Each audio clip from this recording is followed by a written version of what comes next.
মা চলো, যেই বাড়িতে দুই ভাই একসাথে থাকতে পারবো না সেই বাড়িতে আমরা থাকুন না। তোমার মা বলি চলো। ওই যাস তোরা ভাইজান, তুমি আমার টাকা লয়ে সন্দেহ করছো, অবিশ্বাস করছো, আমি খুব কষ্ট হয়েছি ভাইজান। তুমি আমার যত টাকা পাঠাইছো সব টাকার আমি হিসাব রাখছি। তোমার এক একটা টাকা আমার কাছে আমানত হিসাবে ছিল, আমি কোনো হিসাব হেরফের করি নাই ভাইজান। আমার সম্পত্তি কোনো লোক নাই ভাইজান, আমি জীবনে কোনোদিন আমার বাপের ভিটার ভাগ দিতে আসব না, কিন্তু তুমি আমার অবিশ্বাস করছো, আমি খুব কষ্ট হয়েছে। আমি তো এটা চাইনি রে ভাই, আমার নামে খালি জমি রাখছো তুই, আমি তো টাকা পাঠাই করছি, তোর আমার নামে রাখ। আমার ভুল হয়ে গেছে, আমি আসলে চুপ! মিথ্যাবাদী! তুমি কেন আমার লোকে এরকম করলা? আমি কি অন্যায় করছিলাম তোমার লোকে?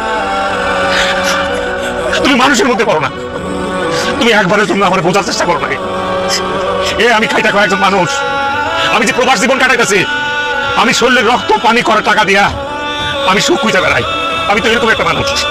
তুমি আমার মাথা পাগল বানায় যেভাবে বাড়িতে আড়াইলা, এই যে টিকিটটা আমি কাটছি তুমি কি জানো? এই এত টাকার টিকিট, এই টাকাটা ইনকাম করতে আমার রক্ত কি পরিমাণ পানি বানা লাগছে? এই অমানুষের মতো কেন এই কাজটা তুমি করলা? ঘন্টা পর ঘন্টা তুমি আমার ফোন দিয়ে কইছো আমার মায়ের আমি ঘুমাই, সেই ঘুমটা তুমি আরাম করে দিছো। তুমি তুমি যদি একটা বার আমার কইতা হারিমা বাড়ি করলে কোনো টেনশন করো না, আমার উপর ছেড়ে দাও, নিশ্চিন্তে কাজ করো, বাড়ি করে দায়িত্ব আমি নিলাম, এই কথাটা একবার আমার কইতে পারলাম না? প্রবাস জীবনের মানুষ আমরা কেমন সময় কাটাই, কিভাবে কাটাই তুমি জানো না? কত পরিশ্রম করি জানো না? কার জন্য পরিশ্রম করি? তোমার জন্য পরিশ্রম করি, পরিবারের জন্য পরিশ্রম করি, আমার মা আমার ভাই এদের জন্য তো পরিশ্রম করি। এইটুকু বোঝার ক্ষমতা তোমার হয়েছে? আমি আমি তোমাকে বুঝাতে পারবো না, তুমি আমার কত বড় ক্ষতি করলা।